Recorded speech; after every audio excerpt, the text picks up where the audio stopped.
असून महाराजांनी आजच्या अभंगामध्ये मनुष्य जन्माचं कर्तव्य स्पष्ट केलं आणि स्वतःच्या जीवनातली स्वानुभव प्रकट केला. विठ्ठल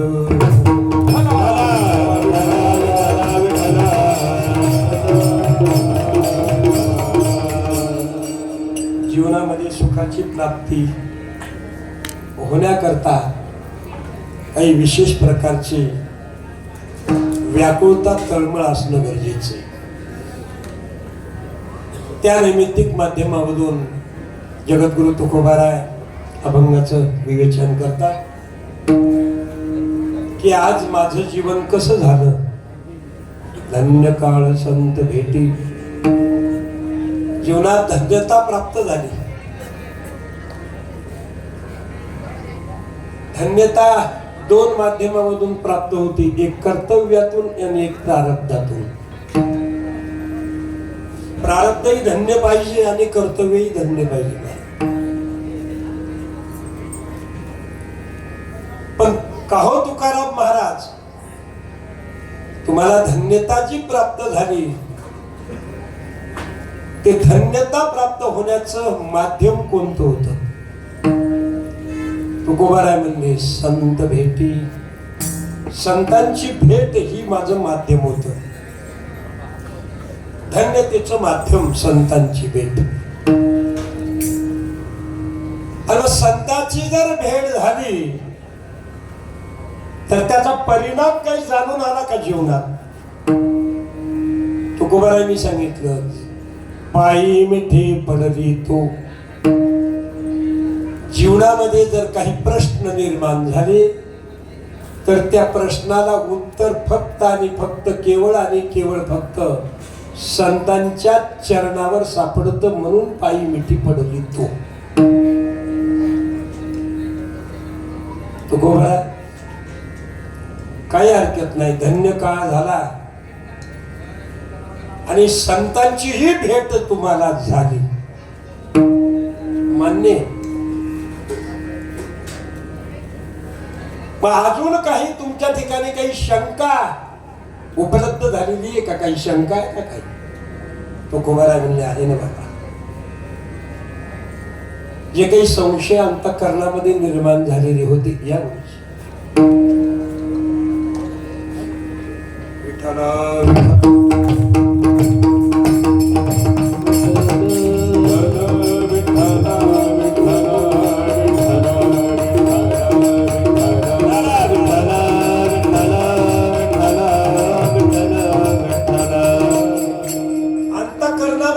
संशय निर्माण झाले होते ना, त्या संशयाचं निरसन करण्याकरता जे काही संदेह निर्माण झाले, तत्वज्ञानाच्या भाषेमध्ये संदेह कशाला म्हणायचं थोडं चिंतन करू आपण. संदेह म्हणजे मोकळं बोलणं म्हणजे संशय. हा संशय निर्माण अंतःकरणात जर झाला तर त्याच्या करता संदेहाची सुटली गाठी. संदेहाची गाठ सुटली महाराज. आणि मग संदेह जर निघून गेला जीवनातला तुकोबाराय तर मग आता अवस्था कशी झाली? तुकोबारायांनी सांगितलं झालो पोटी शीतळ. पोटी शीतळ झालो म्हणजे काय? समाधानाची प्रक्रिया जीवनात प्राप्त झाली जाते. मग एकच संदेह तुमच्या ठिकाणी काही होता का? अजून काही त्या ठिकाणी अडचण तुम्हाला होती? संतांच्या भेटीच्या माध्यमामधून एकच फलश्रुती मिळाली तुम्हाला तुकोबाराय. संदेह निर्माण झाला होता, तो निरसन झाला. अजून काही अडचण आहे का तुमच्या जीवनात? काही अजून फलश्रुती काही प्राप्त झाली का? तुकोबाराय म्हणजे झाली ना रे बाबा. काय झाली? भवनदीचा झाला तारा. भव म्हणजे दुःख, नदी आहे का? भवनदी म्हणजे दुःखाची नदी म्हणजे संसार झाला. या संसारामधून तरुण जाण्याचं सामर्थ्य संतांच्या भेटीमध्ये आम्हाला प्राप्त झालेलं आहे. या उत्तरा प्रसादी, या संतांच्या उत्तरोत्तर प्रसादामधून आम्हाला त्या ठिकाणी भवनदीचा तारा म्हणजे तरुण जाण्याचे सामर्थ्य प्राप्त झालेले. नाहीतर यावच्च मृत्यूलोकातला जीव हा जन्माला आलेला तरुण जाण्याकरता मोठमोठ्यांची अवस्था तुकोबारायांनी सांगितली.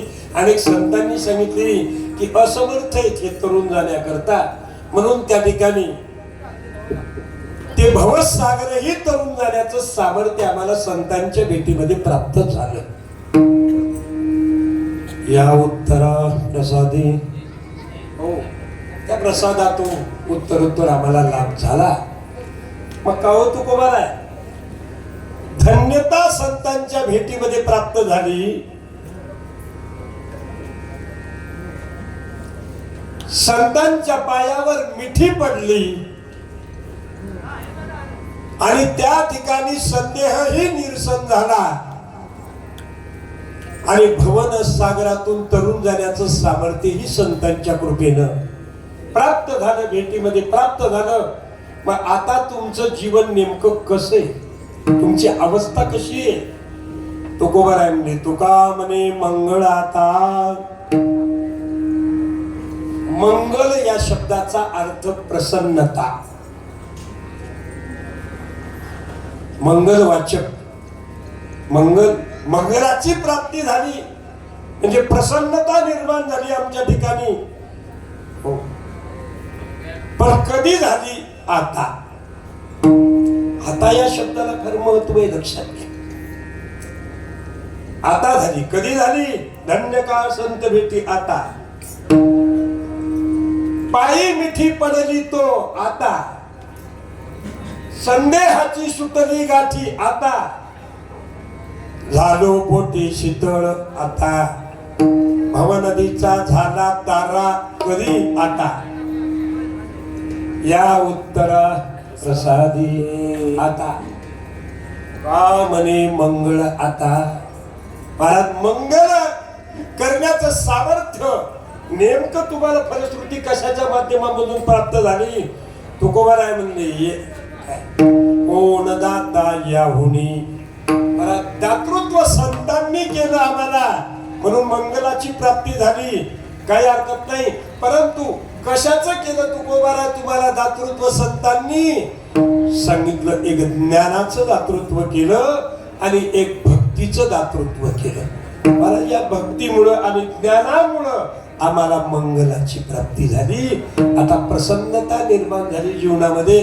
कशाचीही चिंता शिल्लक राहिली नाही किंवा कुठलाही संशय आमच्या ठिकाणी उरला नाही. संदेहाची सुटली गाठी, झालो पोटी शीतळ.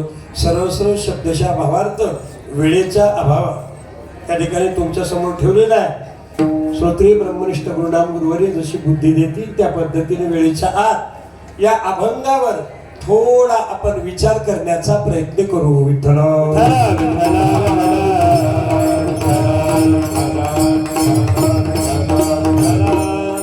नाम निमित्त. आज नेमकं निमित्त काय तर वैकुंठवासी दादासाहेबजी सीतारामजी वटाणे पाटील यांचं पुण्यस्मरण या नैमित्तिक माध्यमामधून या कार्यक्रमाचं आयोजन आहे. आणि त्या कार्यक्रमाचं आयोजन संपूर्ण वटाणे पाटील परिवार यांनी आयोजन केलेलं आहे. त्याच कार्यक्रमाला उपस्थिती आमचे धर्मभूषण हरिभक्तीपरायण गुरुजी लोणारकर गुरुजी या ठिकाणी उपस्थित आहेत. गुरुजींच्या चरणावर नतमस्तक होतो. तुम्ही संपूर्ण समोर बसलेले भाविक भक्त, माता भगिनी, विद्यार्थी बंधू भगिनी, आमचे परमस्नेही संपूर्ण शिक्षक बंधू,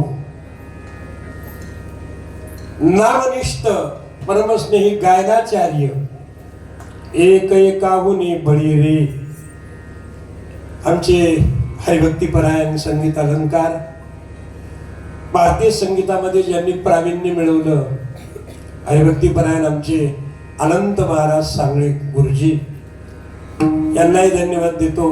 आमचे समाधान महाराजजी महाराजांनाही धन्यवाद देतो. सर्वच महाराज मंडळी आमची ही लक्षात घ्या. तुमच्या बाळांनी सुंदर चाल म्हणली, पण एक दुरुस्ती करायची आता पुढच्या कीर्तनात. कारण परमार्थ नो डेकोरेशनचा नाही, अस्तित्वाचा आहे.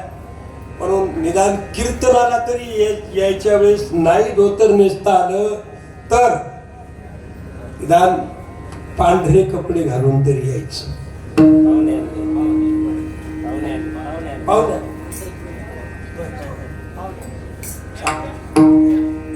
आता पाहुण्यांना माफी. हे आमच्या कीर्तनकाराकडून सबसिडी दिली आम्ही समजा. बाकी चाललं नाही. म्हणून आनंद आहे. आचारसंहिता आहे, आनंद आहे. खूप गोड चाल म्हणली बरं का बाळा. अभिनंदन आहे बाळाचं. मृदंगाचार्य मृदंग सम्राट महाराजजी सौरभजी महाराज पाडाळे पुणे महाराजांचे चरणावर नतमस्तक होतो.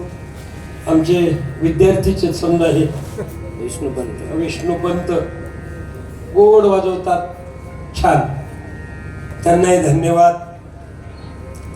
अन्नदान करणारे श्रोतृवर्ग, कार्यक्रमाचे यजमान आमचे बाबाजी, सर्वांना पुनश्च एकदा धन्यवाद. आणि कार्यक्रमाला थोडी आपण अभंगाचा विचार करू. विठ्ठला विठ्ठला विठ्ठला विठ्ठला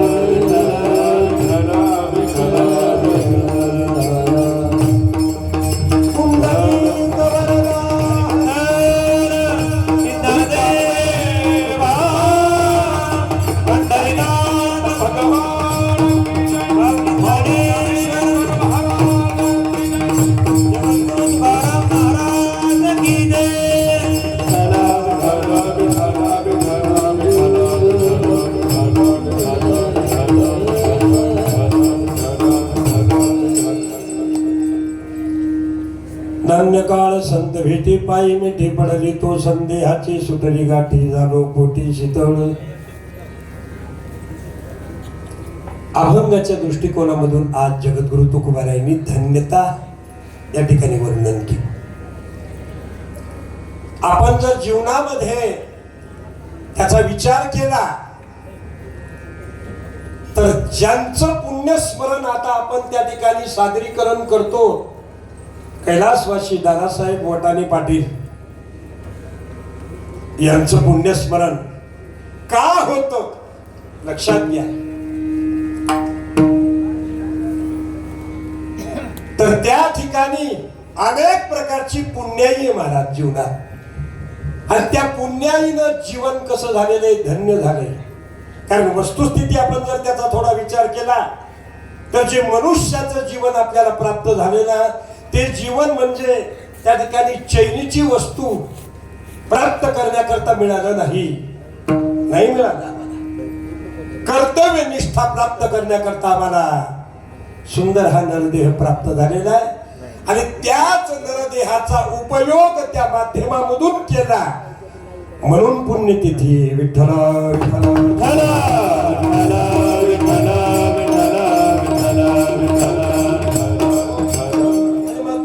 स्मरणानिमित्त ज्ञानदान, अन्नदान, नामदान या ठिकाणी ही क्रिया चालू आहे. आमचे आदरणीय संपूर्ण वटाने पाटील परिवार यांच्या माध्यमामधून या सुंदर कार्यक्रमाचं आयोजन आहे. सर्वांना त्या ठिकाणी पुनश्च एकदा धन्यवाद. वस्तुस्थिती जीवनामध्ये धन्यता प्राप्त होणं जीवाचा खरा पुरुषार्थ लक्षात घ्या. कारण तत्वज्ञानानं 4 प्रकारची धन्यता सांगितली. धिक जीवन, निंद्य जीवन, स्तुत्य जीवन आणि धन्य जीवन. धन्य जीवन या कोटीतले महान वैष्णव असतात म्हणून त्यांचं पुण्यस्मरण आहे महाराज. पुण्यानाम तिथी इति पुण्यतिथी अहो ते तिथीलाच पुण्यवान करण्याचं सामर्थ्य या संतांमध्ये सामान्य नाही. विचार करा. म्हणून असा असणारा गोड हा विचार, धन्यता प्राप्त झाली. धन्य शब्दाबद्दल आपण चिंतन थोडं करू. तुकोबाराय म्हणतात, आज माझा काळ धन्य झाला, नाही का? पण तुकोबाराय कशामुळे झाला? संतांच्या भेटीमुळे माझा धन्य काळ झाला, नाही का? मग धन्य कोण? शास्त्र असं सांगतं, ज्या देशामध्ये पवित्र संस्कृतीमध्ये ऋषीमुनींनी हजारो वर्ष तपश्चर्या साधना करून जी परंपरा निर्माण केली, जी संस्कृती निर्माण केली, ती संस्कृती धन्य, ती परंपरा धन्य, आणि त्याच परंपरेचा आस्वाद घेणारे संपूर्ण भारतातले लोक धन्य. पवित्र ते गुण पावन तो देश, पवित्र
ते गुण पावन तो देश, जेथे हरीचे दास जन्म घेती.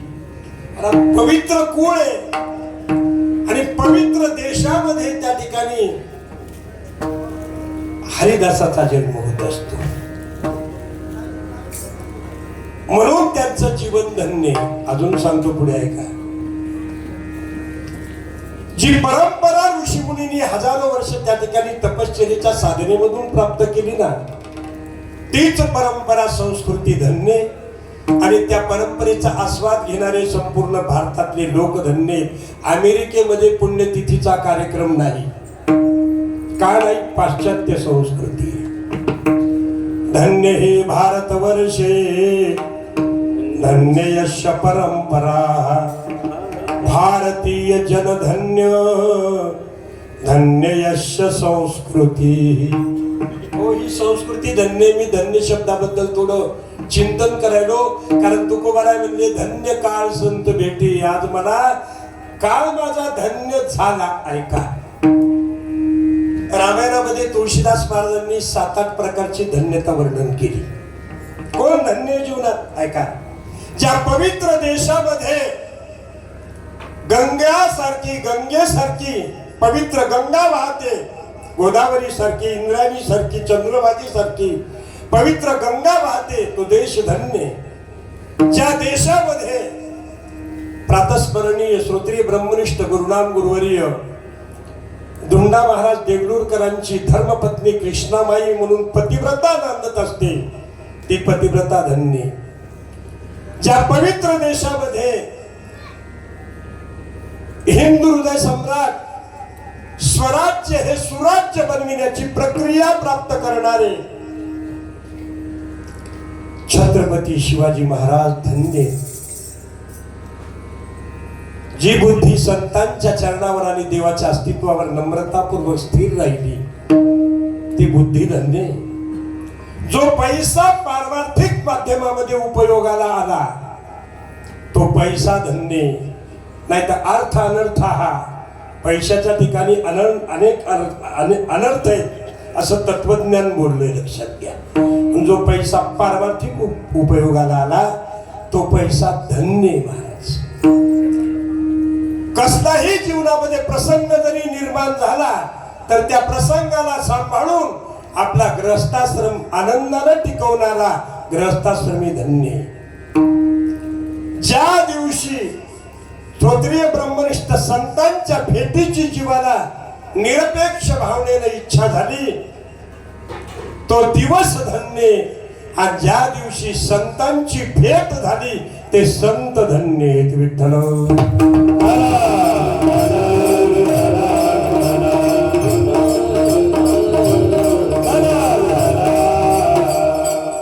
काय ज्ञानोबारायचं विचार करा. काय रेड्याचं पुण्य होतं महाराज की ज्ञानोबारायसारख्या महान अधिष्ठानाचा हात त्या ठिकाणी पाठीवरून फिरला. कैशी दशा येईल माझी अंगा. महाराज आता अजून जीवन धंदे कोणतं पाहिजे विचार करा, नाही का. हात पाठीवरून फिरला. महान वैष्णवाचा ज्ञानोबारायसारख्या रेडा राहिला का आता नाही.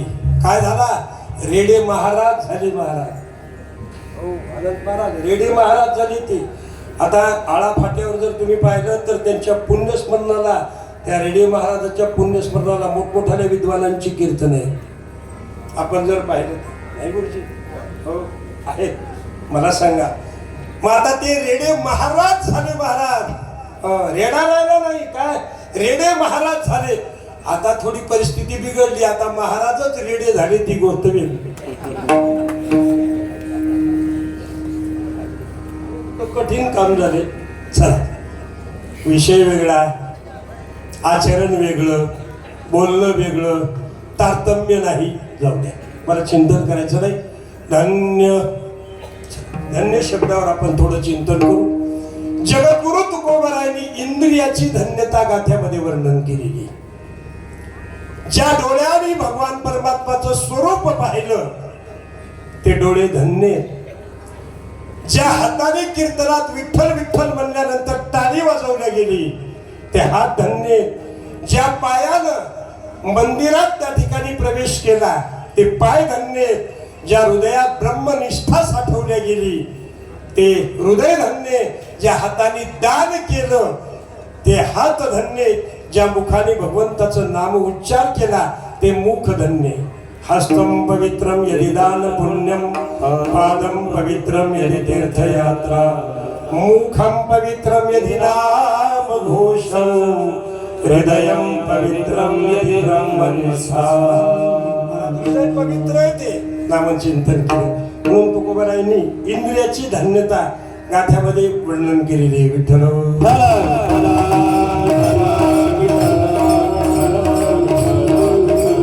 धन्य दिवस आजी डोळी आला धला. धन्य दिवस आजी डोळी आला धला. धन्य दिवस डोळी आला धला. धन्य दिवस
नाम नारायण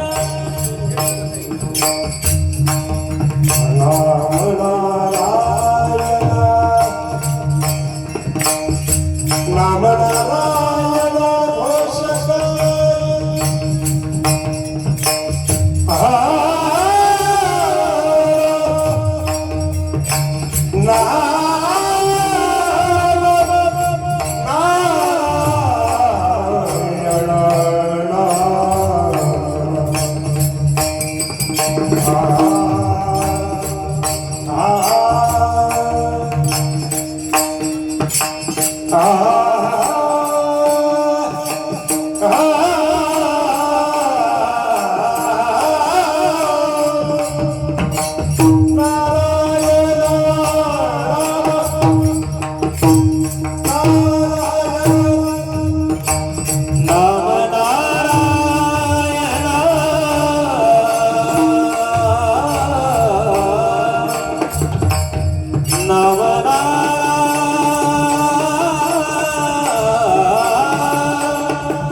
जगद्गुरु तुकोबारायांनी इंद्रियाची धन्यता गाथ्यामध्ये वर्णन केलेली. धन्य दिवस आजी डोळिया लाधला, आनंदे निवाला धनिवरी, धन्य झाली मुख निवाली रसना, नाम नारायणा घोष करी. इंद्रियाची धन्यता आहे, लक्षात घ्या. बरं कोण धन्य? मी थोडं धन्य शब्दावरच बोलणार आहे, थांबणार, कारण अभंगाची संगती मी अगोदरच सरळ भावार्थ सांगितला वेळे अभंग, नाही का? एवढा अभंगाचं चिंतन करणं शक्यच नाही. चला, वस्तुस्थिती आपण जर त्याचा विचार केला तर धन्य कोण? एक दिवस नारद देवर्षी गंगेच्या स्नानाला गेले. गंगा स्नान अदृश्य फल, संत संगती दृश्य फल. गंगेच्या स्नानाला गेले आणि स्नानाला गेल्यानंतर नारदाला त्या गंगेमध्ये एक कासव दिसला. महाराज, कोण दिसला? कासव दिसला. आणि मग नारदानं त्या कासवाला नमस्कार केला. कासवा, तू धन्यस रे बाबा. कासवानी सांगितलं, देवर्षी मी काय धन्य हो? माझ्यासारखे अनेक कासव ज्या गंगा मातेच्या प्रवाहामध्ये रात्रंदिवस वास्तव्य करून राहतात, ती गंगा नदी धन्य, गंगा मैया धन्य.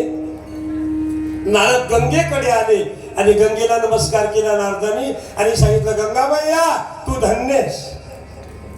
गंगेने सांगितलं, नारदा मी काय धन्य हो? माझ्यासारख्या अनेक गंगा जो स्वतःमध्ये सामावून घेण्याचं सामर्थ्य प्राप्त करतो तो समुद्र धन्य. नारद समुद्राकडे आले, नमस्कार केला, सागरा तू धन्यस. समुद्रानं सांगितलं, देवर्षी मी काय धन्य? माझ्यासारखे अनेक समुद्र सामावून घेण्याची शक्ती त्या ठिकाणी प्राप्त झाली, ती पृथ्वी धन्य. नारद त्या पृथ्वीला नमस्कार केला. नमो देवी महादेवी शिवाय सतत नमः, नमः प्रकृती भद्राय नियता प्रणता स्मताम. त्या धरणी मातेला नमस्कार केला. सांगितलं, हे धरणी माते, पृथ्वी माते तू धन्यस. पृथ्वीने सांगितलं, दादा अहो मी काय धन्य? माझ्यासारख्या अनेक पृथ्व्या चराचरामध्ये सृष्टी करण्याचं सामर्थ्य ज्या ब्रह्मदेवामध्ये, सत्यलोकातल्या, तो ब्रह्मदेव धन्य. नारद ब्रह्मदेवाकडे आले, देवबाप्पा तुम्ही धन्य. ब्रह्मदेवानं सांगितलं, नारदा मी काय धन्य हो? माझ्यासारखे एका अज्ञानी जीवाला सृष्टी करण्याचं सामर्थ्य प्राप्त करून देणारे वैकुंठातले भगवान विष्णू धन्य. नारद विष्णूकडे आले, धन्य हे ग्रहस्थाश्रमा. देवा तुम्ही धन्य, तर तुमचा ग्रहस्थाश्रम आहे, धन्य देवा, काही हरकत नाही. भगवान विष्णूला सांगितलं तुम्ही धन्य. विष्णूनं सांगितलं नारदा, या कलियुगातल्या लोकांना समाधानाची प्राप्ती आणि सुखाची प्राप्ती करून देणारे आणि त्या समाधानाचा आणि सुखाचा परिचय देणारे संत धन्य आहेत. विठ्ठल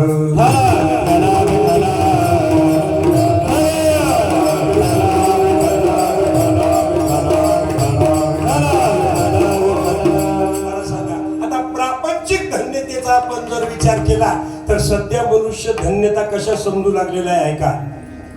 जास्त पैसा मिळाला की मनुष्य म्हणतो मी धन्य आहे का? पैसा जर मिळाला ना की मनुष्य काय म्हणतो की मी धन्य झालो रे बाबा, आता झालो धन्य. चला, सत्ता मिळाली की मी धन्य झालो असं मनुष्य समजू लागला सध्या. परंतु आचार्यांनी वर्णन केलेले विवेक चूडामणी ग्रंथामध्ये की सत्ता आणि संपत्ती ही धन्य नाही, आसस्थिती बुद्धी अध्यास नाही. आणि असं समजणं म्हणजे बरोबर नाही म्हणली ती. हो, आचार्यांनी भरपूर वर्णन केलेले त्या ठिकाणी. आणि मग सत्ता जरी मिळाली तरी धन्यता नाही, संपत्ती जरी प्राप्त झाली तरी धन्यता नाही. हो महाराज, कारण सत्ता आणि संपत्ती यामध्ये एकाधिकरण तत्व आहे आणि सत्ता संपत्ती आणि धन्यता यामध्ये भिन्नत्वकरण तत्व आहे. आपण जर मोठ्या माणसाचं उदाहरण दिलेले तुकोबारायांनी ऐका. हो, पंतप्रधानाचं उदाहरण दिलेले, लंके माझी घरे किती ती ऐका, सांगितली संख्या जैसे तैसे. त्या रावणाचं महत्व सांगितलं तुकोबारायांनी. आता अभंग पाहून घ्या. आणि अनेक प्रकारची संपत्ती होती महाराज त्या रावणाकडे आणि सत्ता सुद्धा किती होती की 33 कोटी देव बंदी खाण्यात. ही सामान्य सत्ता आहे का? सगळे देवच बंदी खाण्यात टाकली महाराज, ही सत्ता आहे. आणि संपत्तीचा जर विचार केला तर अनेक प्रकारची नाही का, कोटी घरे तेथे काशा आणि तांब्याची शुद्ध कांचनाची सप्तकोटी. सोन्याचे घर 7 कोटी होते, आपल्याला ग्राम भर मिळून त्याचा किती भाव झाला पहा की आता. 7 कोटी त्या रावणाच्या इथं संपत्ती होती. परंतु सांगत गावडी गेली नाही, सांगत गावडी गेली नाही,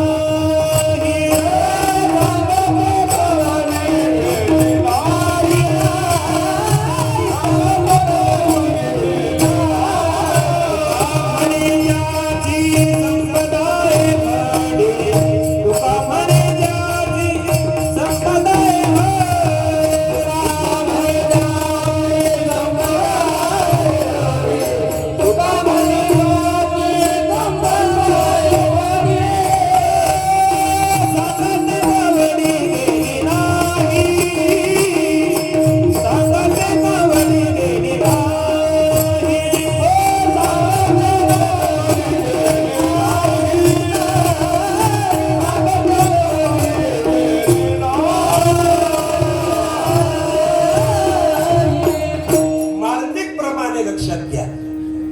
तुकामणे ज्याची संपदा एवढी, सांगा ते कवडी गेली नाही.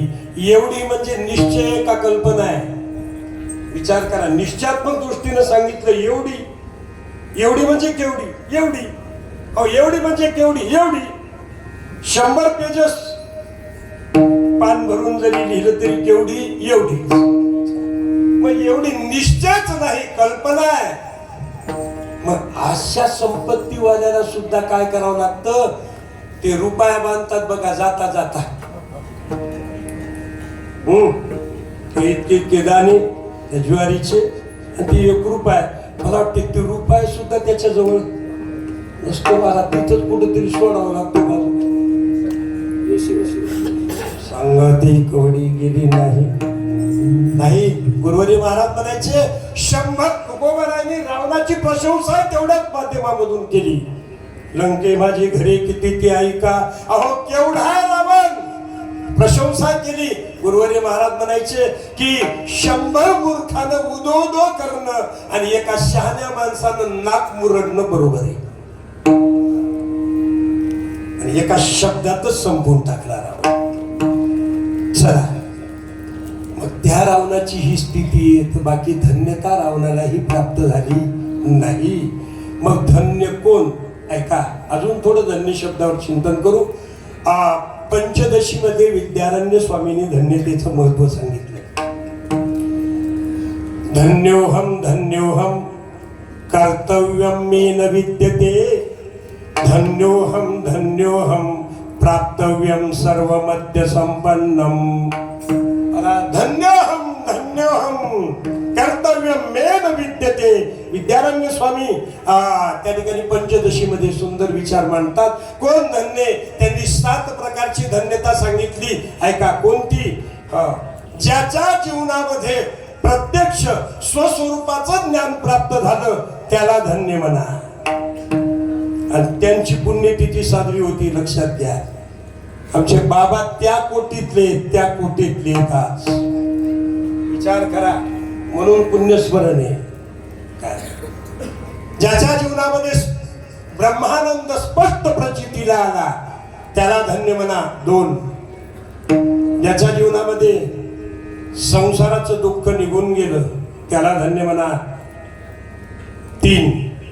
ज्याच्या जीवनामध्ये अज्ञान पळून गेलं त्याला धन्य म्हणा. 4. ज्याच्या जीवनामध्ये कर्तव्य काहीच करायचं शिल्लक राहिलं नाही त्याला धन्य म्हणा. 5. ज्याच्या जीवनामध्ये प्राप्तव्य काहीच शिल्लक राहिलेलं नाही त्याला धन्य म्हणा. 6. आणि ज्याच्या जीवनामध्ये सदैव निरंकुशा तृप्ती प्राप्त झाली, म्हणजे स्थिरता प्राप्त झाली, त्याला धन्य म्हणा. 7. विठ्ठल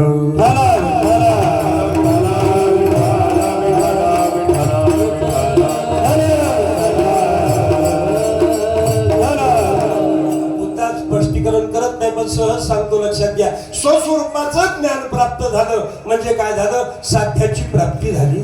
याजसाठी केला होता, याजसाठी केला होता, याजसाठी केला होता, याजसाठी केला होता. सेवटाचा दिस सेवटाचा दिस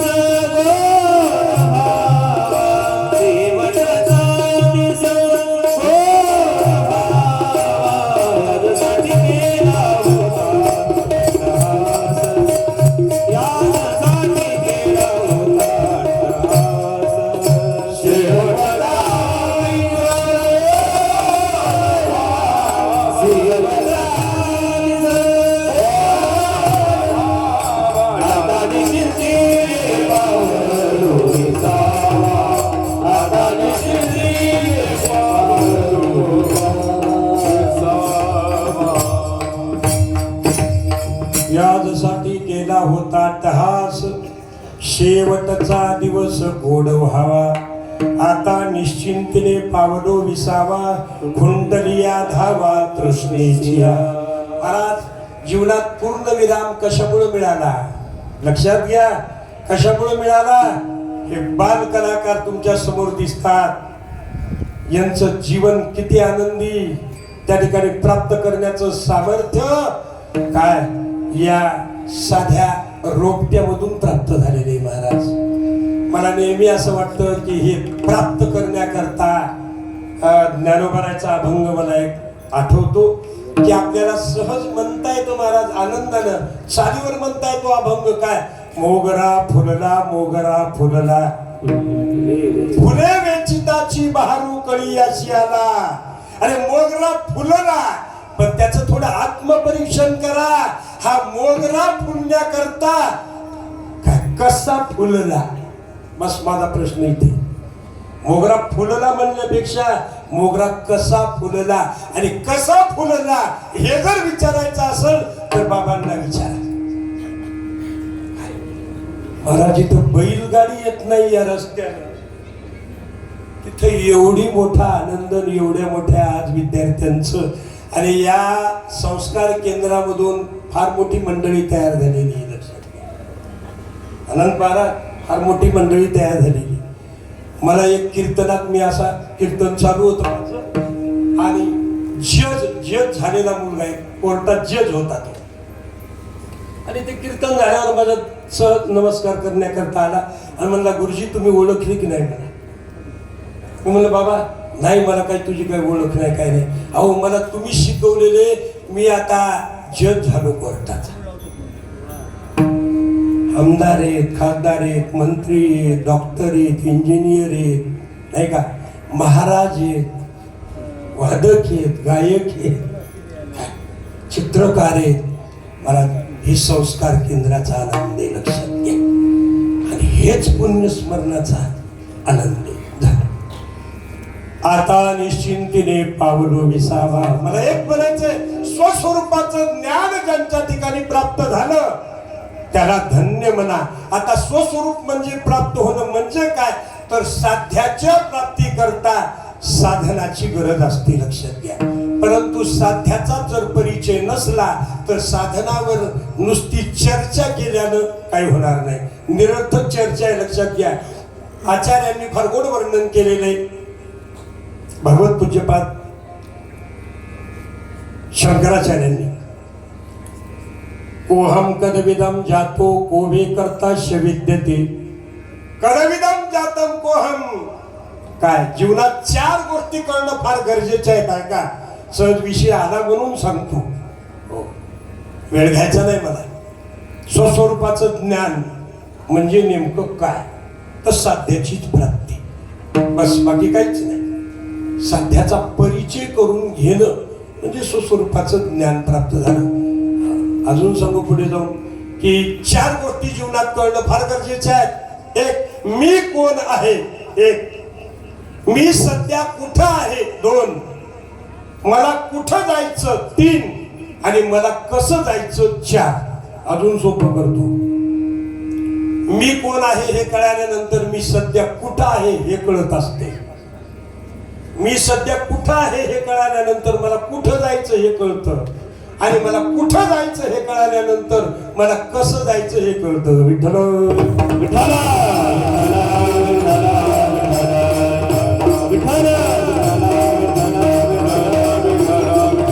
ज्ञानोबराच्या भाषेत जर सांगायचं ठरवलं स्वस्वरूपाचं ज्ञान म्हणजे काय. आणि कोण करावा विचार, आणि कोण करावा विचार,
स्वस्वरूपाचं ज्ञान प्राप्त होणं ही धन्यतेचाच महत्व आहे. लक्षात घ्या, धन्य जीवन झालं आमचं झालं. चला ठीक आहे, ब्रह्मानंद स्पष्ट प्रचितीला आला, जीवन धन्य झालं. ब्रह्मानंदाची प्रक्रिया उपनिषदानं सांगितलेली आहे. आता मला तितकं चिंतन करायचं नाही कारण ही दुपारची वेळ आहे. लक्षात घ्या, उपनिषदानं फार गोड वर्णन केलेले आहे ब्रह्मानंद प्रक्रियेचं, की सर्व आनंद जर मिळाला तर माणूस आनंद नाही का? आणि असा 100 पटीनं आनंद मिळणं त्या ठिकाणी कोणाला? देवगंधर्वाला. देवगंधर्वापेक्षा 100 पटीनं आनंद कोणाला? पितृगंधर्वाला. पितृगंधर्वापेक्षा 100 पटीनं आनंद कोणाला? इंद्रदेवाला. इंद्रदेवापेक्षा 100 पटीनं आनंद प्रजापिता ब्रह्मदेवाला. आणि ब्रह्मदेवापेक्षा अनंत पटीनं आनंद कोणाला? संताला. धन्य आम्ही जन्मा आलो, धन्य आम्ही जन्मा आलो, धन्य आम्ही जन्मा आलो, धन्य आम्ही जन्मा आलो,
धन्य आम्ही जन्मा दास विठ्ठलाचे झालो.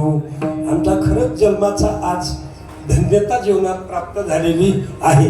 अजून पुढे जाऊन सांगतो वस्तुस्थिती. आपण जर त्याचा विचार केला तर काय, ज्याच्या जीवनामध्ये संसाराचं दुःख निघून गेलं त्याला धन्य म्हणा.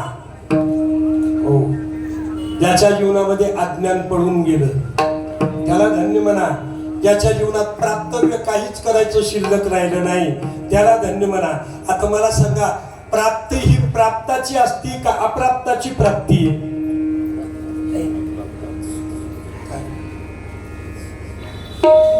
आता प्राप्त वस्तूची प्राप्ती, प्राप्ताची प्राप्ती का अप्राप्तीची प्राप्ती? नेमकं लक्षात घ्या. अप्राप्त झालंय आम्हाला आता. ऐका हो, ए बाळ, तुझ्याजवळ ते रुमाल आहे बरोबर आहे. काय तुझ्याजवळ? रुमाल आहे. मला सांग, आणि तुझ्या डोळ्याला चष्मा आहे बरोबर आहे. आता तुला पुन्हा चष्म्यासाठी काही पुन्हा प्रयत्न करायची आवश्यकता आहे का? का नाही? प्राप्तचे वस्तू प्राप्त असल्यावर त्या वस्तूविषयी पुन्हा प्राप्ताची काही गरज आहे का? नाही. आणि मग प्राप्तव्य शिल्लक राहिलं नाही त्याला धन्य म्हणा. जात कर्तव्य शिल्लक राहिलं नाही त्याला धन्य म्हणा. आणि सदैव निरंकुशा तृप्ती प्राप्त झाली त्याला धन्य म्हणा. पण महाराज, हे धन्यता तुम्हाला जे प्राप्त झाली तुकोबार आहे, पण हे माध्यम कोणतंही धन्यतेचं आम्हाला सांगा ना. त्याचंच उत्तर तुकोबारायांनी अभंगाच्या पहिल्या कडव्यात दिलं.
संत भेटी. तुकोबाराय म्हणले माझ्या जीवनामध्ये धन्य काळाला धन्यता प्राप्त होण्याकरता माध्यम कोणतं महाराज तुमच्या जीवनात सांगा ना तुम्ही. संत भेटी. मला संत भेटीचं माध्यम आहे. काळ धन्य झाला. नाहीतर आपण थोडं काळाचं दोन प्रकारे चिंतन करता येईल आपल्याला, हे लक्षात घ्या. नाही, काळाचं दोन प्रकारानं चिंतन करता येईल. काळाचं स्वरूप जर एक आपण विचारात घेतलं तर ज्ञानोबारायने त्याचं दिग्दर्शन ज्ञानेश्वरीमध्ये फार गोड केलेलं आहे. लक्षात घ्या कशाला बनलेलं आहे काळ. पहा केवढा पसरला शे चहुडा हे करो माझी वडा आकार कालम प्रतीक्षता. हा विचार करा, काळाचं स्वरूप म्हणजे काळ ही भगवान परमात्माचीच विभूती आहे असं ज्ञानेश्वरी त्याचं चिंतन आहे. पण चला इथं तो ग्राह्य धरायचा नाही. काळ काय, मला संतांची भेट झाली म्हणून माझं जीवन कसं झालं. तुकोबाराय म्हणले धन्य काळ संत भेटी. संतांची भेट झाली महाराज. पण कोण्या संतांची भेट झाली. भागवतकार का कीर्तनकार का अजून गायक का वादक. नेमके संतच कोण आहेत महाराज. कोणाला संत बनाव. पांढरे कपडे कीर्तनाला घालून येणारे संत आहेत. फॉर्च्युनर गाडीमधून प्रवास करून येणारे संत आहेत. का लक्षणानं संत आहेत. संत शब्दाचा जर आपण थोडा विग्रह केला तर व्याकरणाच्या दृष्टिकोनामधून संधी विग्रह करता येईल तुला. कोणा वर्गात. नववीला. संत या शब्दाचा संधी विग्रह. हो हा हो हा हा भिवू नको. हा बोल. हो बरोबर आहे. हा बरोबर. शाबास. स प्लस अ अंत. हो स अधिक अंत बरोबर संत.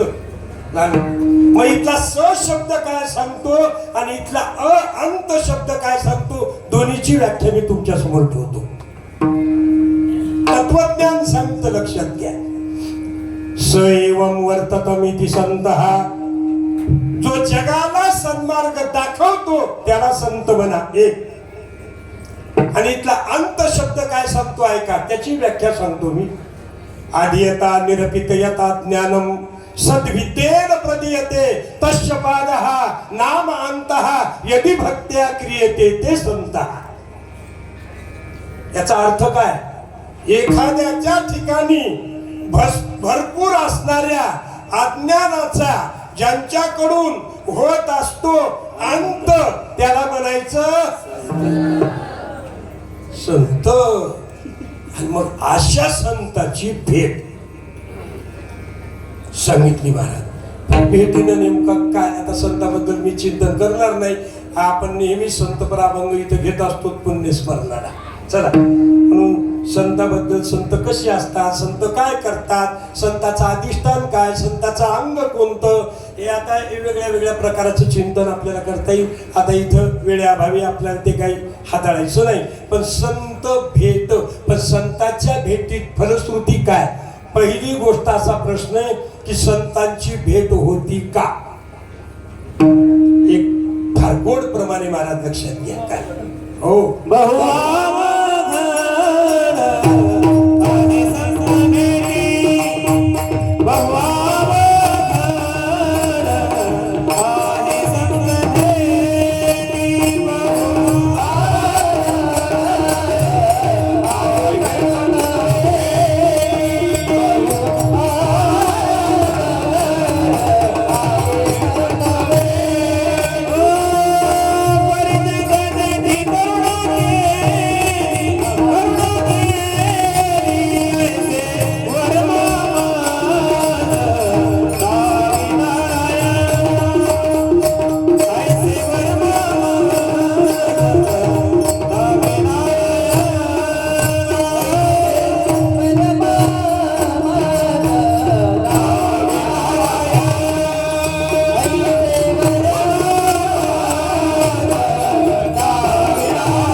संत भेटी अवघड किती आहे ऐका.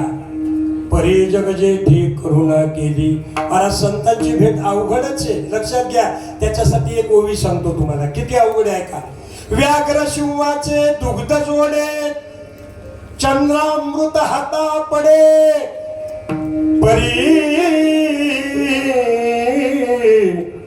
हरी प्रियाची भेटी नातुडी ऐशी दुर्लभ भाग्य गाडे मनुष्या. व्याघ्र शिवाचे दुग्ध जोडे वाघाचं शिवाचं दूध मिळवता येईल आम्हाला लक्षात घ्या. चंद्रामृत हाता पडे चंद्राचा अमृत सुद्धा आपल्याला घेता येईल. परी म्हणजे परंतु काय हरिप्रियाची भेटी नातोडे ऐशे दुर्लभ भाग्यगण हे मनुष्या. महाराज सापडणार नाही संत आणि भेटणार नाही संत लक्षात घ्या. हो अजून सोपं करून सांगू थोडं. चंद्रामृत सुखी सेवविला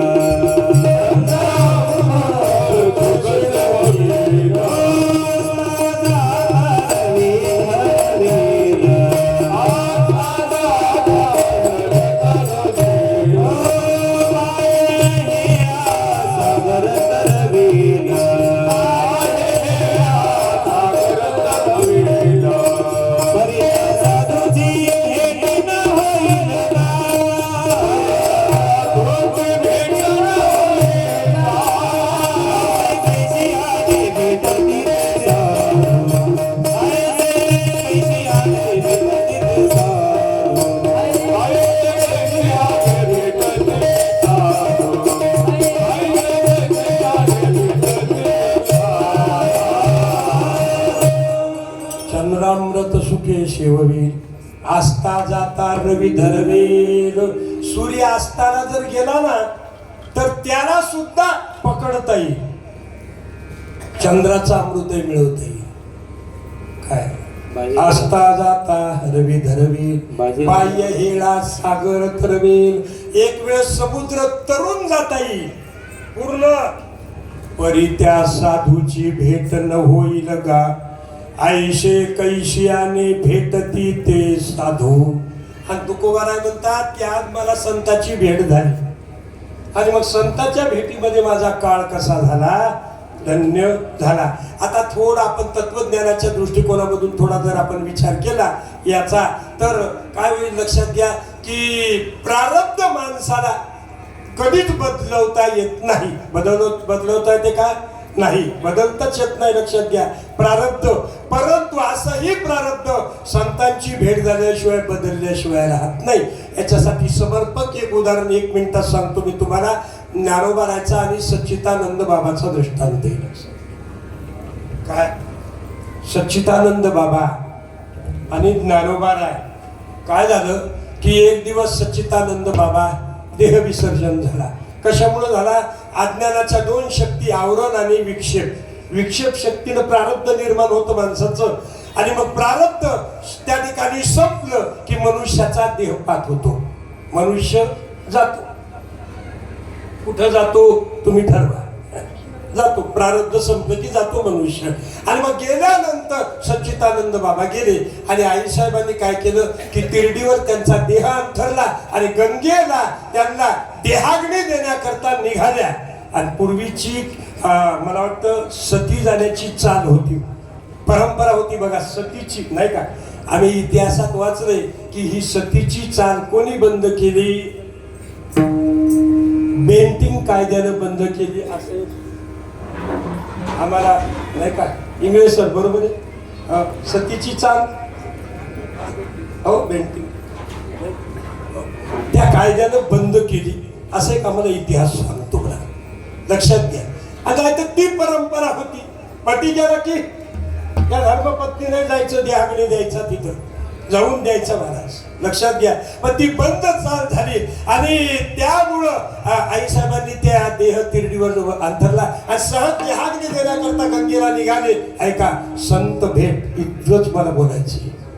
त्याच्यासाठी सिद्धांत सिद्धांत करण्याकरता एवढा पसारा लावला तुमच्या समोर वेळ घेतला.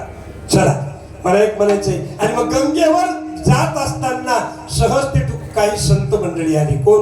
निवृत्तीनाथ, ज्ञानोबाराय, सोपान काका, मुक्ताबाई, सावता महाराज, नामदेव महाराज आदी करून संत मंडळी आली समोर. आणि आई साहेबांनी विचार केला, अरे चला आता देहाग्नी तर सय आपल्या देहाला मिळणारच आहे आणि घेणारच मी माझ्या पती बरोबर. परंतु आता साधू दिसतात, साधूनाम दर्शने डोके, संत दिसतात म्हणून दर्शन तरी घ्यावं त्या साधूचं. म्हणून त्या ठिकाणी दर्शनाला गेल्या आणि नमस्कार केला ज्ञानोबारायला. ज्ञानोबारायचे डोळे बंद होते, ऐका. आणि मग डोळे बंद असताना सहज मुखातून आशीर्वाद शब्द निघून गेला महाराज. काय? पुत्रवती भव, सौभाग्यवती भव. आणि समोर पतीचं प्रेत आहे आणि ज्ञानोबारायच्या मुखातला आशीर्वाद निघून गेला, सहज शब्द निघून गेला. ऐका, मुखातून सहज शब्द निघून जाणं याला आशीर्वाद म्हणा. हातानं दान देणं याला दान म्हणा. आणि नुसतंच न देता जाहीर करणं याला अनुदान म्हणा.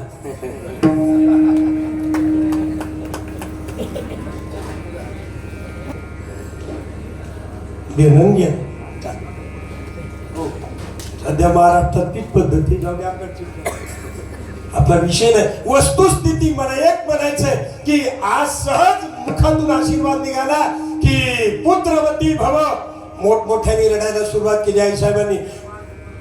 ज्ञानोबारांनी विचारलं की सांगितलं, म्हणले ऐसा का रडता महाराज? कशाचं रडू येतं तुम्हाला? शोक कशाचा वाटतो? नाही की हा आशीर्वाद या जन्मातला आहे का समोरच्या जन्मातला याचं चिंतन मी करते. काय झालं? काही चुकलं का माझं? नाही. काय झालं? कोण आहे हा? माझा पती मृत अवस्थेमध्ये, त्याचं प्रेत माझ्या समोर आहे आणि तुम्ही आशीर्वाद दिलाय पुत्रवती भव, अखंड सौभाग्यवती भव. ठीक आहे, चला. नाही, पुत्रवती भव असा आशीर्वाद दिला. सांगा, म्हणून मला शोक मी जास्त करते. ज्ञानोबारांनी पुन्हा प्रश्न केला, पती मेल्याचं दुःख आहे का तुला म्हणून तू शोक करती, दुःख करती? नाही महाराज, नाही. पती मेल्याचं दुःख तर आहेच आहे, पण त्याच्यापेक्षाही एक दुःख मला जास्त आहे. कोणतं दुःख? एका महान साधूच्या मुखातून निघून गेलेला शब्द भगवान पांडुरंग परमात्मा खोटा ठरवतो की काय, हे जास्त दुःख आहे महाराज, जास्त दुःख आहे मला. ज्ञानोबारांनी हास्यवदन केलं आणि सांगितलं, काय नाव तुझ्या पतीचं? सच्चिदानंद. सच्चिदानंद. ज्ञानोबाराय हसले. अरे सतचित आनंद नित्य आणि पूर्ण जे आहे ते कुठं मरत असते का? म्हणते जे सत आहे, जे चित आहे, आनंद आहे, नित्य आणि पूर्ण आहे, ते कुठं मरत असते का? कमंडलूतलं तीर्थ घेतलं आणि सच्चिदानंद बाबावर टाकलं आणि सांगितलं, ए सच्चिदानंदा उठ. मला मेलेले सच्चिदानंद बाबा जिवंत झाले, उठत बसले. आणि मग त्या सच्चिदानंद बाबानं ज्ञानेश्वरीचा लेखक झाला. शके 1800 शके 1200 बारोत्तरी. वस्तुस्थिती लक्षात घ्या. त्याच्यावर टीका केली महाराज. ते सच्चिदानंद बाबा. संपला माझा दृष्टांत. मला सिद्धांत सांगायचा. सांगा की सच्चिदानंद बाबा हे ज्ञानोबारायच्या भेटीमध्ये जर मेलेले पुन्हा जिवंत होत असतील तर तुकोबारायचं म्हणणं योग्यच आहे असं आपल्याला म्हणावं लागेल. कोणतं? धन्य काळ संत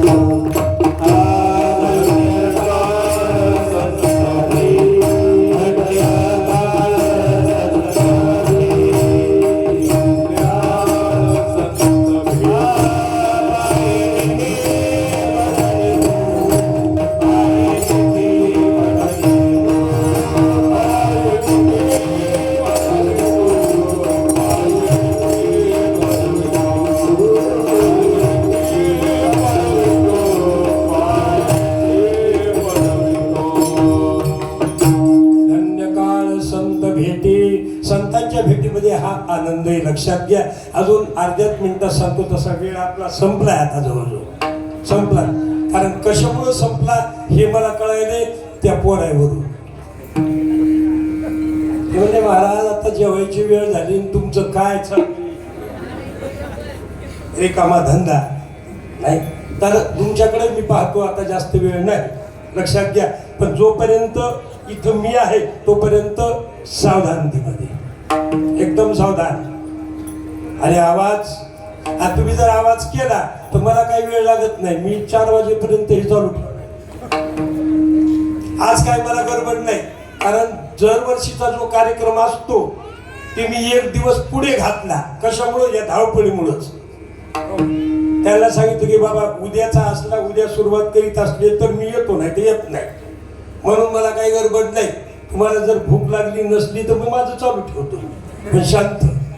आलं लक्षात? चला, वस्तुस्थिती मला एक म्हणायची की अशी ही धन्यता त्या ठिकाणी प्राप्त कशामुळे झाली. काय, एक दिवस एक भजन करू लागला वाट सुरू झाडाजवळ, आणि भजन करत असताना नारद समोरून गेले. आणि नारद समोरून गेल्यानंतर नारदाला विचारलं, ए बाबा काय करायलास? म्हणला भजन करायलो. म्हणजे कशा करता भजन करायला? म्हणजे देवाच्या भेटीसाठी, देवाच्या भेटीसाठी, प्राप्तीसाठी मी भजन करायलो. बर, नारदाने विचारलं तुला भेट होणार का देवाची? ते म्हणला निश्चित होणार आहे, पण कधी होणार आहे ते म्हणला एवढंच माहित नाही. भेट निश्चित होणार आहे, पण कधी होणार आहे हे मात्र मला माहित नाही. सांगितलं. म्हणजे नारदा तुम्ही कुठं चाललात? म्हणजे आम्ही देवाच्याच भेटीला चाललो. देवाच्या भेटीला चाललात? मग एक काम करा, तुमची देवाची भेट होणार आहे. म्हणजे सहज आमची वाटच पाहू लागलेला आहे. वाट पाय उभा भेटीची हो, आमची वाटच पाहत होतो. म्हणजे परवानगी, आयडेंटिटी आधार नसेल जाऊ दे, काही लागत नाही. म्हणजे देवाजवळच आम्ही जातो. ठीक आहे नारदा, एक काम करा, काय तुमचं सगळं काम झाल्यावर माझा एक प्रश्न देवाला सांगा. काय सांगायचं? की तो ग्रस्त दिसतो ना देवा झाडाखालचा, तो तुझं अखंड भजन करतो, पण त्याला तुमची प्राप्ती होणार आहे हे निश्चित आहे देवा, परंतु कधी होणार आहे हे माहीत नाही. देवा तेवढा प्रश्न विचारून घ्या नारदा, आणि तुम्हाला वेळ मिळाल्यावर विचारून घ्या. ठीक आहे. नारद देवर्षी भेटले देवाला आणि संपूर्ण इतिवृत्तांत विचारला. आणि मग विचारता उठता वेळेस त्या ठिकाणी नारदाला आठवण झाली, सहज त्या माणसाची आठवण झाली. आणि सांगितलं देवा एक प्रश्न विचारायचा आहे तुम्हाला. म्हणजे काय प्रश्न आहे? काय नाही म्हणजे देवा, कारण नारदाचं आता संपूर्ण काम झालेलं आहे. कारण मोठ्या माणसाची परिस्थिती तशी आहे की आपले सगळे काम आपण अगोदर करून घ्यायचे आणि उरला वेळ तर दुसऱ्याचं करायचं. ही परंपरा आजची नाही,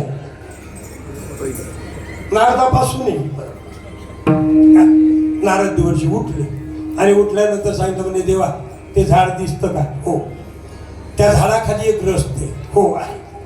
तेव्हा ते तुमच्या प्राप्तीसाठी अखंड भजन करतो, मान्य. तेव्हा तुमची भेट त्याला कधी होईल सांगा.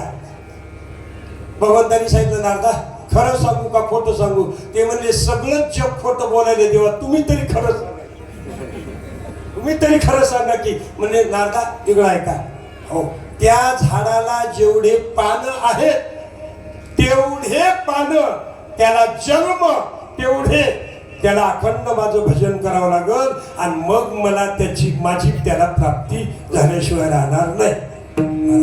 नारदान डोक्यालाच हात ठेवला. आता ते झाड कशाचं होतं? चिंचेचं झाड, चिंचेचं. आणि मग त्या चिंचेच्या झाडाला पानं मोजून दाखवशील का? मोजून जर दाखवले तू मला तर कीर्तन झाल्यावर 11 रुपये बक्षीस. मला सांगा नारदा शक्य नाही. चला, नारद उठले आणि निघाले. आणि मग त्या ग्रस्तानं नारद जात असताना पुन्हा पाहिलं, ओ नारदा काय रे बाबा, काय झालं माझ्या प्रश्नाचं? अरे भगवान, आता नारदाला वाटलं की याला जर हे उत्तर देवाचं सांगितलं तर हे पुन्हा भजन करील का? करणार नाही. नारदाने सांगितलं अरे बाबा देव गडबडीत होते, घाईत होते, त्यांना वेळच नाही मिळाला, काय हरकत नाही, पुढे निघाले. आणि काय हरकत नाही म्हणले, नारदाला नमस्कार केला आणि नारद पुढे निघाले. एवढ्यामध्ये भगवान परमात्मा प्रगट झाले आणि भगवंतानं त्याला आलिंगन दिलं. ऐका, आलिंगन दिलं आणि मग तो नाचू लागला, गाऊ लागला, हसू लागला. मी गातो नाचतो आनंदी. चला जाऊया, वेळ नाही आता आपल्याकडं. रोड प्रमाणे वस्तुस्थिती गायनाचे उड्या पुढे या छंदी असा नाचू लागला आनंदानं. आणि तो आवाज नारदाच्या कानावर गेला आणि नारदाने पाहिलं, अरे आत्ताच बोलला हा मला आणि आता नाचतो गातो आणि ओरडतो मोठमोठ्यानं. भगवान परमात्माला आलिंगन दिलेलं पाहिलं आणि नारदाने मागे वळून पाहिलं तर देवाची भक्ताची भेट झाली. देवाची भक्ताची भेट झाली आणि भेट झाल्यानंतर नारदाला असा क्रोध आला. नारद मागे फिरले, देवा काय नारदा काय? अहो आताच मला काय सांगितलं? बोलण्यात आणि वागण्यात मेळ पाहिजे देवा थोडा. आताच मला काय सांगितलं तुम्ही की त्या झाडाची जेवढी पाने तेवढे जन्म तुला भजन करावं लागेल. आणि देवा तुम्ही तर त्याच्याजवळ प्रगट झालात आणि त्याला आलिंगन द्यायला हे कसं काय? भगवंतांनी सांगितलं, नारद देवर्षी माझ्याशी काही तुम्ही भांडू नका. ऐका, माझा एक नेम असा आहे की माझी प्राप्ती यावतच्या मृत्यू लोकात आलेल्या जीवाला अनेक जन्म होत नाही. पण माझा दुसरा सुधारित जीआर असा आहे. नारदाने जीआर काढलाय.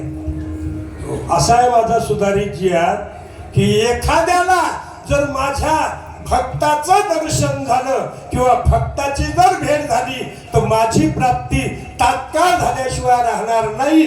याचाच अर्थ तुकोबराच्या प्रमाणानं जर घ्यायचा ठरला तर तुकोबराय तेच सांगतात, धन्य काळ संत भेटी. संताची भेट. चला, पायी मिठी पडली तो. आता एक्सप्रेस गाडी गीतांजली एक्सप्रेस लक्षात घ्या. पायी मिठी पडवितो. कशामुळे पायी मिठी पडवितो?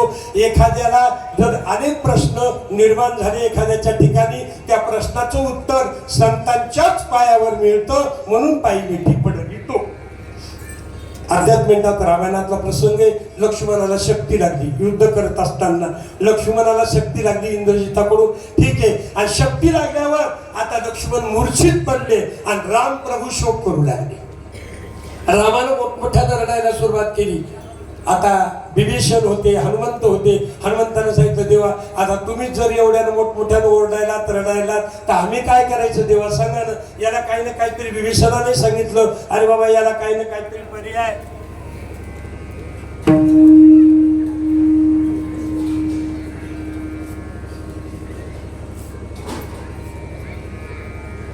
याला काहीतरी पर्याय असतोच ना. हो असतो.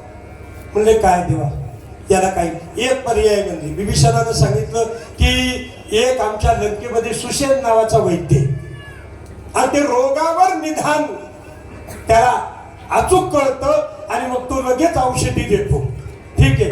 पण आणायचं कोणाला आता लंकेत जाऊन? मग आता त्या सुषेण हनुमंतराचीच नियुक्ती केली. कोण आहे पुरुषार्थी? हनुमंतराय. हनुमंतराय त्या ठिकाणी कसे गेले? मनोजवम, मनापेक्षा त्याचा वेग आहे असे हनुमंतराय निघाले आणि गेले लंकेत. आता सुषेण वैद्याचा पत्ता लागला आणि सांगितलं तुला माझ्या बरोबर यायचं. म्हणजे कुठं? म्हणजे मी नेतो तिथं. म्हणजे कुठं? मी नेतो तिथं. जा. मला आले. आल्यानंतर त्यांनी हे रामप्रभू आणि लक्ष्मण पाहिले.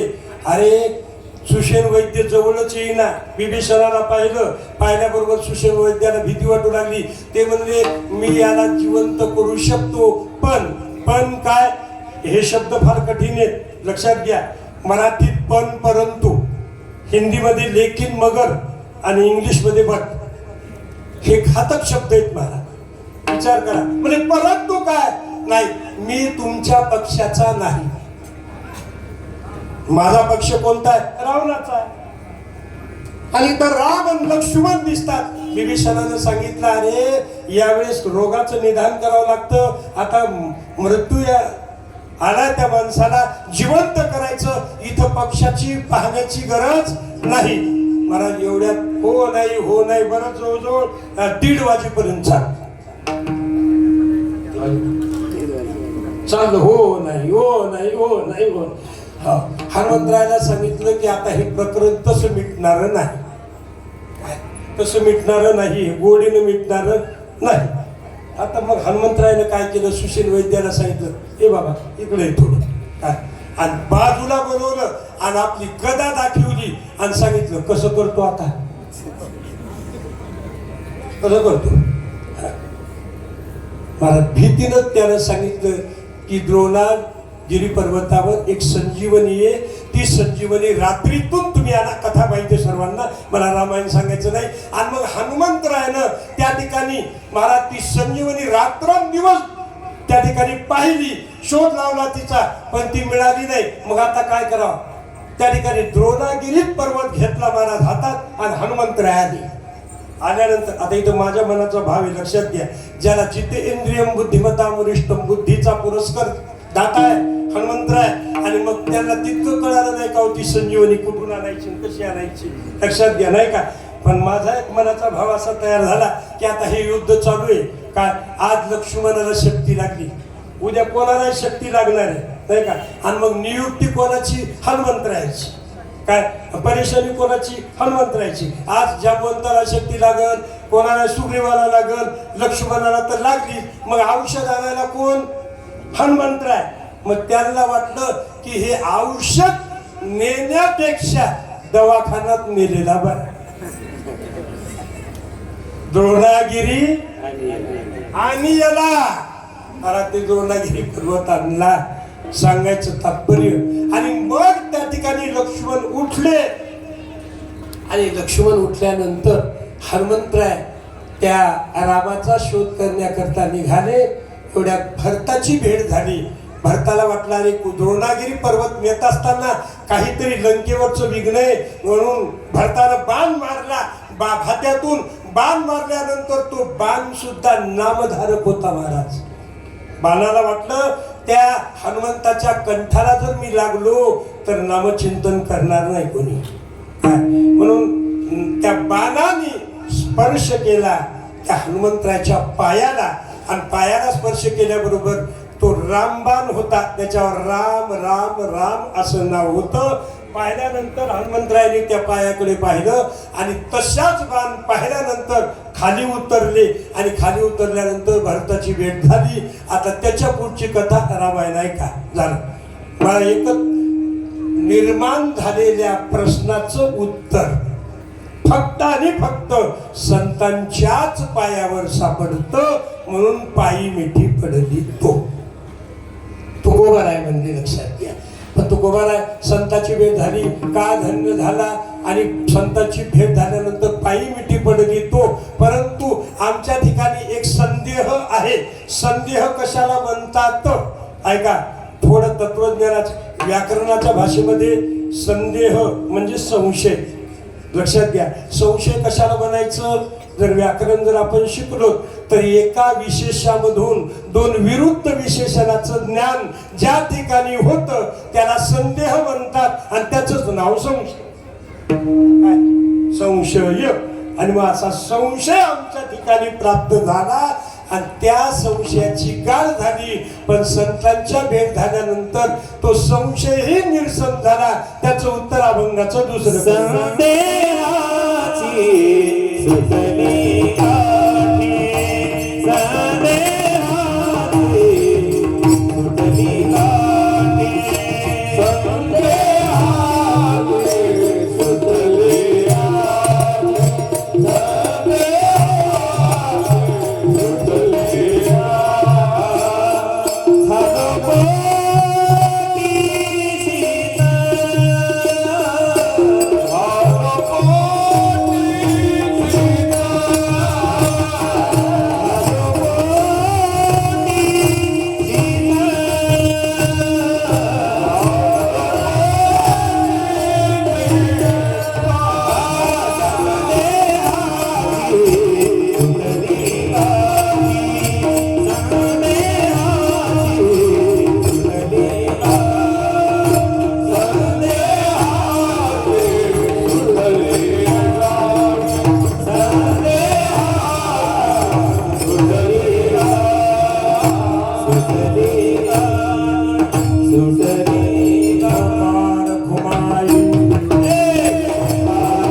सुटली गाठी झालो पोटी शीतळ. आता संदेह आमच्या ठिकाणचा संपलेला आहे.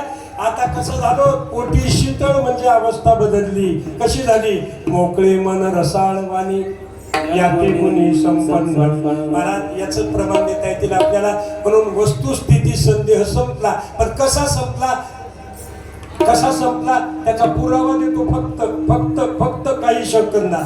ऐका, मला सांगा, एक दोरी पडली रस्त्यानं, तुकोबाराचं प्रमाण आहे, म्हणायचं नाही, रज्जू सर्पाकार भाषेने जगदंबर. नाही का, तुकाराम महाराजांनी सांगितलं, त्या रज्जूवर सर्प भासला. अंधार जर पडला, अंधार पडला, लाईन गेली. ऐका, अंधार पडला, लाईन गेली, प्रकाश संपला आणि एक दोरी पडली नारळाची तुटकी वेडी वाकडी अशी. तुमच्याजवळ कुठलाच प्रकाश नाही, साधन नाही काही प्रकाशाचं, लक्षात घ्या. आणि ती दोरी अशी वेडी वाकडी पडली.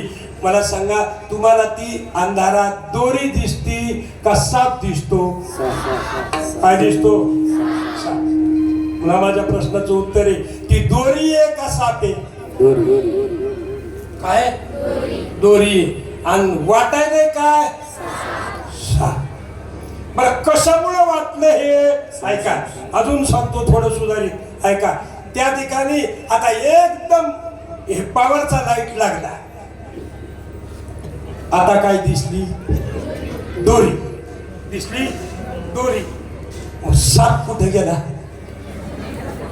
जंगलात गेला का विहिरीत गेला का घरात गेला? कोणा कुठे गेला? कुठंच गेला नाही. ऐका, काय झालं? दोरीवरच भासला आणि दोरी रूप झाला. हे संशय झाला. काय? हे संशय. आता अजून थोडं सांगतो, ऐका. दोरी ही खोटी होती का खरी? दोरीवर साप भासला, हे खरा होता का खोटा? खोटा का खरा? खोटा. मला सांगा, आणि ज्या सापाची दोरीवर भीती वाटली, ती भीती खरी होती का खोटी? काय काय बोलायची तुम्ही? साप खोटा आणि भीती. याच्यासाठी पारमार्थिक सत्ता आणि व्यवहारिक सत्ता, तत्वज्ञानाचा विचार सांगितला. लक्षात घ्या, प्रतिभाषिक सत्ता काय? याच्यामुळे ही जे संशय वाढलेला आहे, तुकोबाराय म्हणतात, या संशयाचं निरसन झालं संतांच्या भेटी. संदेहाची सुटली गाठी झालो पोटी शीतळ.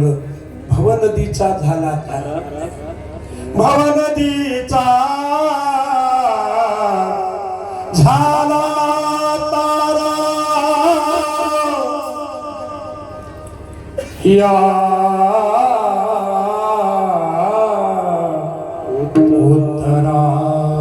साधी या उत्तरा प्रसाद. भवनदीचा झाला तारा. भवसागर संपून गेला महाराज. तरुण गेलो भवसागर तरता का रे करीतसा चिंता. पुष्कळ आपल्याला प्रमाण आहेत. संपला आपला वेळ. मला सांगा, नदी असती, आता आपल्या इथे नदी पाहिली, सगळ्या नदी नदी पाहिली. नदी सडाला वाहती का उताराला? तसं या संसाराला नदी म्हणली नाही महाराज. हो, खाला राधावे पाणी. कुठं नदी कुठं वाहती? उताराला वाहती. तसं संसार हा पतनाकडे नेत असतो, म्हणून फजिती. पतनाकडे नेत असतो संसार, लक्षात घ्या. म्हणून भव नदी. हो, तरी माणसं म्हणतात, लक्षात घ्या. हो, काय पतनाकडे नेतो. एक जण म्हणला, अरे बाबा काय करावं आता, मी गेल्यावर कसं होईल, या लोकांचं कसं होईल. आता घरातली माणसं म्हणतात ना, मी आहे म्हणून बरं आहे, नाही का? मी आहे म्हणून बरं आहे. हो, आम्हाला आता इथून जाऊन घरी जेवण करायचं असलं तर ते ऐकून घ्यावं लागतंय. काय? घरात मी आहे म्हणून बरी आहे. नाही तर कळलं असतं तुम्हाला काय असतंय ते. लक्षात घ्या. काय? तसं भवनदी म्हणजे पतनाकडे मरण येणारी. संसार त्याला म्हणले संसती ती संसार हा. चला, नदीला किती थडे असतात? 2 का 3? 2. एक पलीकडची आणि एक अलीकडची. तशी या नदीला सुद्धा संसाराच्या 2 थडे आहेत, एक जन्माची आणि एक मरणाची. म्हणून भवनदी. आणि या भवनदीमधून भवनदीचा झाला तारा. 4 वर्ग आहेत, एक बुडवणारा, एक बुडणारा, एक तरणारा आणि एक तारणारा. लहान दगड स्वतः बुडतो पण दुसऱ्याला बुडवीत नाही. 7 किलोचा स्वतःही बुडतो आणि टाकणाऱ्याला बुडवतो. लहान झाडाचं पाण्याचं टाकलं तर स्वतः तरंगत पण दुसऱ्याला तारीत नाही. आणि पाण्यातली नाव स्वतःही तरतीन दुसऱ्यालाही तारती. तारो भवसागरीचे उंचणीचे अधिकारी, भवनदीचा झाला तारा. कशामुळं? या उत्तरा प्रसादे. पण का हो तुकोबाराय, हे कशामुळं झालं? तुका म्हणे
सर्वांसाठी टाळ्या वाजवा एकदा. अभंगाचार्य, तबलावादक, जे गाणारी गायक मंडळी, सर्वांचं त्या ठिकाणी धन्यवाद. लक्षात घ्या, संदेहाची सुटली गाठी झालो गोठी शीतळ, तुका म्हणे मंगळाता मंगलाची प्राप्ती झाली. पण कधी आता आता या शब्दानं वर्तमान काळाचं वाक्य तयार होईल का भूतकाळाचं का भविष्य काळाचं? एका झालं झालं झालं कीर्तन काय वर्तमान काळाचं. पसायदानाची सुरुवात कशामुळे?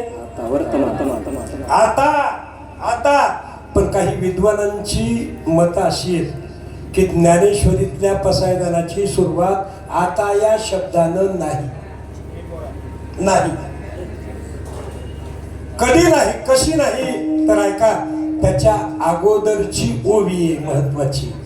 किंबहुना तुमचे केली धर्म कीर्तन सिद्धी नेले, तेथे माझे पायी कपन आता विश्वात्मके देवे.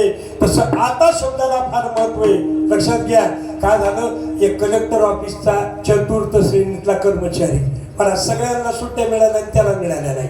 त्याला काय वाटलं काय करावं, मग त्यानं काय केलं, एक आता कलेक्टर निघून गेले, लिपिक लोक निघून गेले, सगळेच निघून गेले आणि तो मात्र अडकला. त्याला वाटलं ही काय भानगड झाली. त्यानं काय केलं, एक बॉक्समधून खडूच्या पेटीमधून एक खडू आणला आणि खडू आणल्यावर त्या दरवाजा लावून घेतला सफाई करून आणि दरवाजावरच लिहिलं काय, आत्ताच गेलो. कळालं का? आता कोणी जरी आलं तरी काय वाचत, आत्ताच गेलो. म्हणजे ही परिस्थिती कधी निर्माण झाली? आता. आता म्हणजे कधी? आता ह्या अभंगाला प्रमाणाला, या तुका म्हणे मंगळाता या प्रमाणाला संपूर्ण अभंगाचा प्रमेय त्या ठिकाणी फिरवा. मला वेळ नाही. धन्य काळ संत भेटी तुका म्हणे मंगळाता. कधी? आता. धन्य काळ संत भेटी पायी मिठी पडली तो तुका म्हणे मंगळाता. असा सुंदर त्या ठिकाणी भावार्थे आदरणीय कैलासवासी दादासाहेब वाटाणे पाटील परिवाराकडून ही या ठिकाणी सुंदर त्या ठिकाणी पुण्यस्मरणाचा कार्यक्रम आशीर्वादात्मक भूमिकेमधून त्या ठिकाणी दरवर्षी त्या ठिकाणी सुंदर असतो. आणि त्या सेवेची संधी ही गुरुजींची होती काही आणि मलाही मिळाली. त्या ठिकाणी मी भाग्य समजतो. झालेली सेवा याच ठिकाणी विराम देऊन सेवेला या ठिकाणी थांबतो. वेळ संपलेला आहे. एकदा भजन करा ज्ञानोबा राहायचं. ज्ञानेश्वर